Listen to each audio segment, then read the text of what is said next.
The Elbow Reef Lighthouse, located in Hopetown, Abaco, is a must-see, and today it continues to attract tourists from around the world. I'm the office administrator for the Elbow Reef Lighthouse Society. We are in Hopetown Harbor, Abaco, and we're going to visit the Majestic Queen, our iconic lighthouse, the Elbow Reef Lighthouse, built in 1864 and still burning its light today. Who painted that lighthouse? Well, the lighthouse was painted about 11 years ago, and it's time for it to have a paint job now, but the society thought, we don't want to paint it and then go, uh-oh, there's a crack. So what we've done, along with the AMMC, Antiquities Monuments Museum Corporation, who we work closely with, they had some structural engineers come in, and they gave us a conditions report. They used infrared. They drilled holes in the structure, and fortunately, the structure is basically sound, but we have a couple problem areas. So we're now fundraising. We're going to need about $500,000 to make those repairs and then paint the lighthouse. And we've just begun that campaign and working towards that right now. When you talk about restoration, what all that includes, and apart from the painting, what else is needed to restore?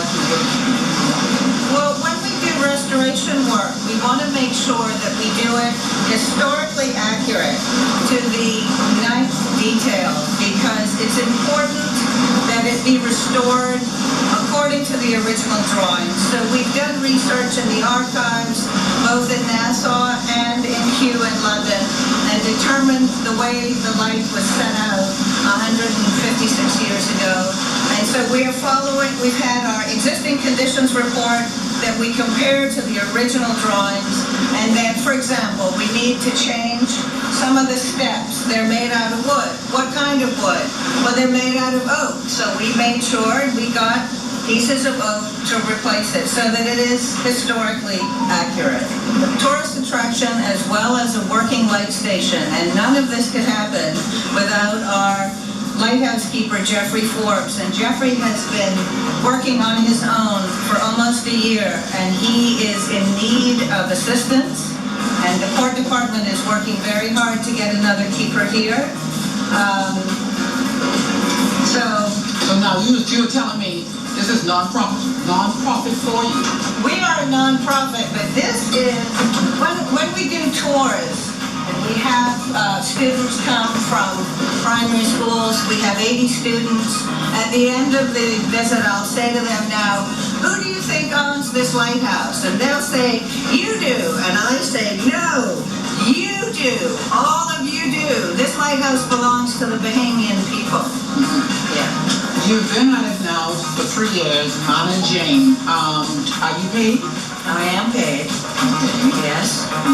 Everything is done by donation, and we have a lot of support from many people within this community and outside. A lot of people love lighthouses.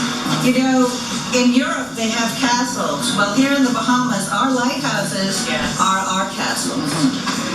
Why are you, what interest is there for you? Why do you like doing this? Well, part of it is the lighthouse is super important to our economy. Our economy is made up of 5 components. First and foremost, our beautiful Bahamian people. That's what people say they like coming here, because we're happy people. So we have our people. We have this magnificent landlocked harbor, great harbor, safe for anchorage. We have our storybook village, which is also kept to its historical charm. And we have our lighthouse keepers, and then we have our natural resources. And if any one of those components drop out, we won't have jobs. So, you know, 160 years ago, people in Hopetown were making a lot of money off of shipwrecks. Well, the people who owned those ships weren't happy about all the ships being wrecked and all the cargo being lost. So the government started putting up lighthouses. Well, the people of Hopetown were furious because their economy was about to tank.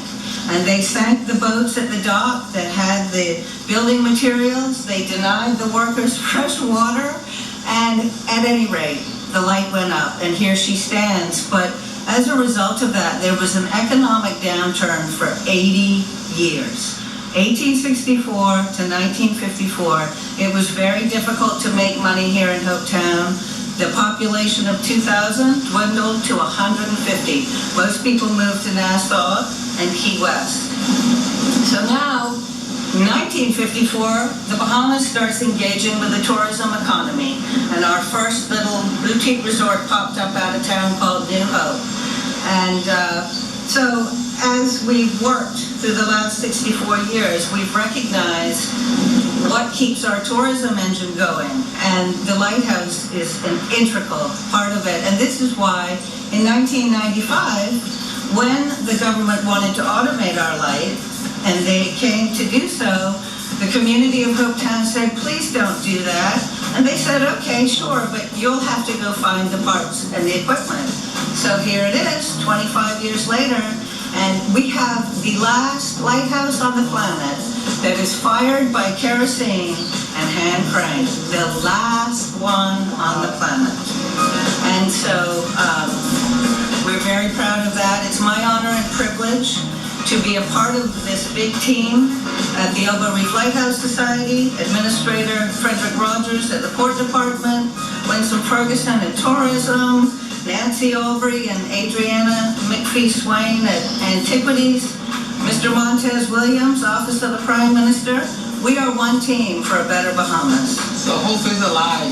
Hope is alive in Hopetown.